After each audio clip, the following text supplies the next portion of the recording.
Students, आज हम समझेंगे स्पर्श बुक क्यों बनी है और इसका मुख्य उद्देश्य क्या है। वैसे स्टूडेंट्स, पाठ्य पुस्तकों को वर्तमान सरोकारों के अनुरूप बनाने की प्रक्रिया का स्वरूप 2005 में तैयार हो गया था और इसके ही अकॉर्डिंग इसमें पाठ्यक्रम तैयार किया गया है। और स्पर्श में जो सुझाए गए उद्देश्य हैं और उसके जो मूल्य हैं उसको मद्देनज़र रखते हुए नवीन पाठ्यक्रम का निर्माण किया गया है।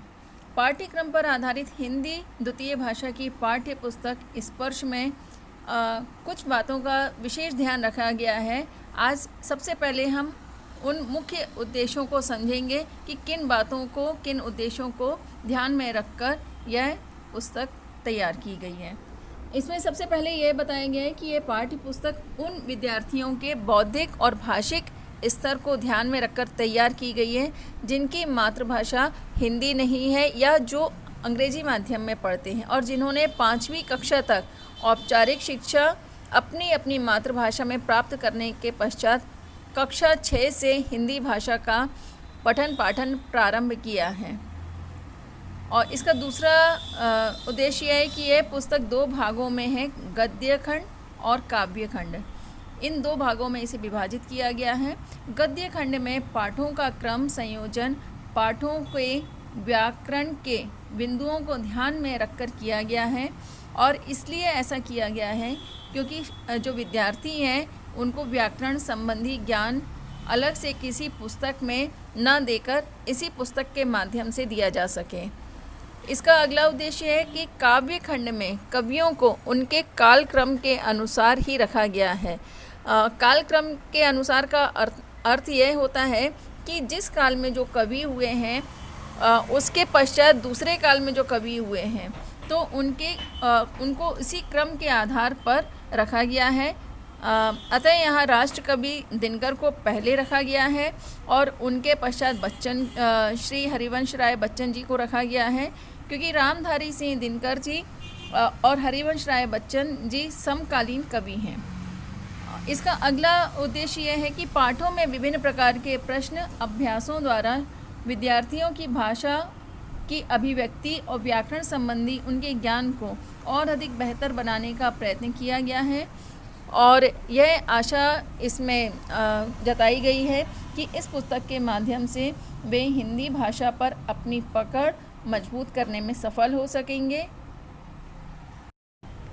स्टूडेंट्स, हम काव्य खंड को शुरू करने से पहले ये ज़रूर समझेंगे कि किसी भी कविता का उद्देश्य क्या होता है, इसको पढ़ने का किस तरह से तरीका होना चाहिए और कविता क्यों लिखी जाती है, कविता का उद्देश्य क्या होता है।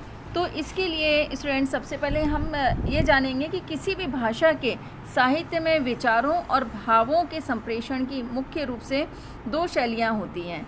एक होती है गद्य और दूसरी होती है कविता। कविता या तो छंद में लिखी जाती है या तुकबंदी में या फिर लय या सुर एवं ताल में बंधी होती है या फिर अतुकांत भी होती है। अतुकांत का अर्थ होता है जिसका अंत में तुक लिया जाता है, अंतिम जो शब्द होता है उस शब्द को दूसरे लाइन पंक्ति की अंतिम शब्द से जोड़ करके उसको लयबद्ध किया जाता है। दोनों ही तरह की कविताओं में अलग अलग भावों की अनुभूतियों का आनंद लिया जा सकता है। एक और कविता जहां हम पाठकों की भावनाओं को अच्छी तरह से उदात्त बनाती है तो दूसरी ओर उसके सौंदर्य बोध को अच्छी तरह से संवारती है। कविता जो है मनुष्य को इंसानियत से, प्रकृति से, देश से और पूरी दुनिया से जोड़ती है और विद्यार्थियों के किशोर मन में कविता विशेष रूप से उन्हें आकर्षित करती है क्योंकि किशोर मन जो होता है बहुत ही सरल होता है, जिज्ञासु होता है और रागात्मक भी होता है। कविता किशोर भावनाओं के परिष्कार, संवेदनशीलता के विकास एवं सुरुचि निर्माण में तो योगदान करती ही है, साथ ही यह छात्रों में अच्छी तरह से पढ़ने की क्षमता भी उत्पन्न करती है। और स्टूडेंट्स, हिंदी के जो विद्यार्थी होते हैं अपनी मातृभाषा की कविताओं और उनके नाद, भाव और विचारों और उसके सौंदर्य से तो परिचित होते ही हैं और इस संकलन की कविताओं का उद्देश्य मातृभाषा की कविताओं में अच्छी तरह से उन्हें बिठाकर काव्य की जो शिक्षण पद्धति है उसे और भी अधिक रुचिकर और उपयोगी बनाने के उद्देश्य से की गई है। स्टूडेंट्स, काव्य पाठ के अंतर्गत कविता के आनंद का अनुभव करने के लिए सबसे पहली आवश्यकता होती है उचित लय और प्रवाह के साथ कविता का वाचन। कविता क्योंकि गद्य नहीं है कि जिसे हम गद्य की तरह पढ़ें। कविता का उद्देश्य ये होता है कि उसकी लय और प्रवाह को ही हमें अच्छी तरह से समझना है और उसी लय और प्रवाह में ही उसे पढ़ना है, क्योंकि यह तभी गद्य से अलग हो सकेगी। इसका जब वाचन मौन हो या मुखर, लय और प्रवाह के साथ ही होना चाहिए। लय का निर्धारण काव्य पंक्तियों में विद्यमान गति, उसके विराम चिन्ह, उसकी मात्रा और उसके तुक से होता है। मात्राओं के घटने बढ़ने से उसके प्रवाह में रुकावट आती है और जब हम उसे पढ़ेंगे तो उसके शब्दों का उच्चारण भी एकदम स्पष्ट होना चाहिए, क्योंकि कुछ संयुक्त अक्षर जो होते हैं उनका यदि हम शुद्ध उच्चारण नहीं करेंगे तो कविता की लय टूट जाएगी और फिर वह हमारे कानों को अच्छी नहीं लगेगी। और यही उद्देश्य होता है कविता लिखने का। उदाहरण के लिए इसमें कविता जो लिखी गई है, उद्वेलित कर अश्रु राशियाँ हृदय चिताएं धधकाकर, महामारी प्रचंड हो फैल रही थी इधर उधर, क्षीण कंठ मृत वत्साओं का करुण रुदन दुर्दांत नितांत, भरे हुए था निज कृश रव में हाहाकार अपार अशांत। स्टूडेंट्स, यहाँ उद्वेलित, अश्रु राशियाँ, क्षीण, मृत वत्साओं, हाहाकार, इन शब्दों का यदि सही उच्चारण नहीं होगा तो और कविता का पाठ ठीक से हम नहीं पढ़ पाएंगे तो इसका जो प्रभाव है वो प्रभाव समाप्त हो जाएगा और ये प्रभावहीन हो जाएगी। द्वितीय भाषा के रूप में हिंदी पढ़ने वाले जो विद्यार्थी हैं उनको कहीं कहीं कुछ शब्द कठिन लग सकते हैं। उनका अर्थ जाने बिना उन्हें समग्र भाव बोध में कठिनाई हो सकती है, इसलिए उन्हें शब्दार्थ बताए जाने चाहिए और उसके लिए हम आपकी पूरी मदद करेंगे। लेकिन शब्दों का अर्थ इतना बोझिल ना हो कि कविता के आनंद में ही बाधा पड़े। अच्छा हो कि एक या दो बार इसको अच्छी तरह से स्टूडेंट्स पढ़ें। किसी भी कविता की मूल संवेदना स्पष्ट होना अति आवश्यक है। रैदास, रहीम, इस तरह के जो पुराने कवि हुए हैं इनकी भाषा आज की हिंदी भाषा से बहुत ही भिन्न है।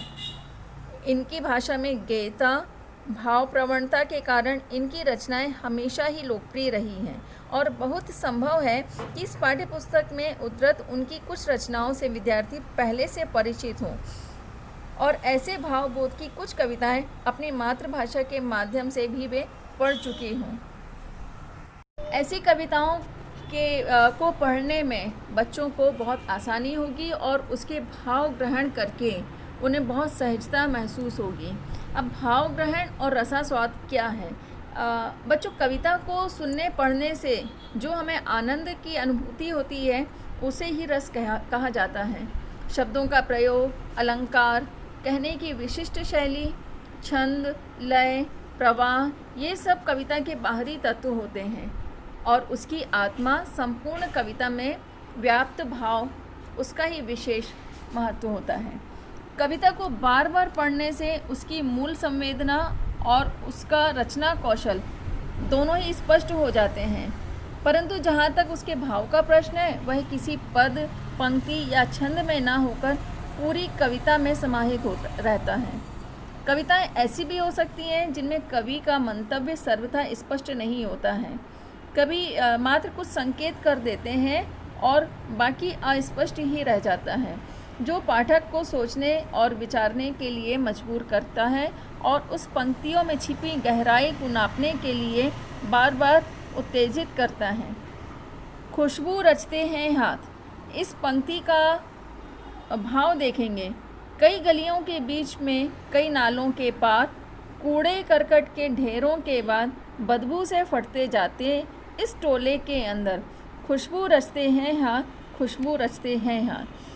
बच्चों, इसमें बहुत ही अच्छा भाव दिया है कि जिस मेहंदी का उपयोग हम अपने हाथों में लगाने के लिए करते हैं, कभी उसके पेड़ों को हम देखें कि वो कहाँ पर उगते हैं और कहाँ पर वो बढ़ते हैं। अब शिल्प सौंदर्य जो होता है, शिल्प सौंदर्य के लिए कविता का आनंद हमारी पाठक की रुचि, संवेदनशीलता और संस्कारों पर भी निर्भर करता है। ये बातें किसी में बहुत अधिक हो सकती हैं और किसी व्यक्ति में कम भी हो सकती हैं, लेकिन बार बार काव्य पाठ सुनने और कविता की चर्चा करने से उनमें रुचि और संस्कार संभव है और संवेदनशीलता भी बढ़ती है। कविता का अर्थ जान लेना या उसका भावार्थ लिख लेना ही अपने आप में पूर्ण नहीं होता है। छात्रों में धीरे धीरे ऐसी क्षमता का विकास होना चाहिए कि वे कविता की मूल संवेदना या विषय को सहज रूप से ग्रहण करके अपने शब्दों में व्यक्त कर सकें, और इस बात पर बल दिया जाना चाहिए कि वे जो कविताएं पढ़ रहे हैं वो उसे वे कंठस्थ कर सकें, यानी वे याद कर सकें और उचित अवसर आने पर उन्हें लय और आरोह अवरोह के साथ सुना सकें। आरोह अवरोह और लय का मतलब ये होता है किसी भी कविता को लयबद्ध तरीके से बोलना या प्रस्तुत करना। गद्य की तरह सिर्फ पढ़ लेना ही काफ़ी नहीं होता है, इसलिए केवल उसका भावार्थ लिख लेना पर्याप्त नहीं होगा या सिर्फ पढ़ लेना।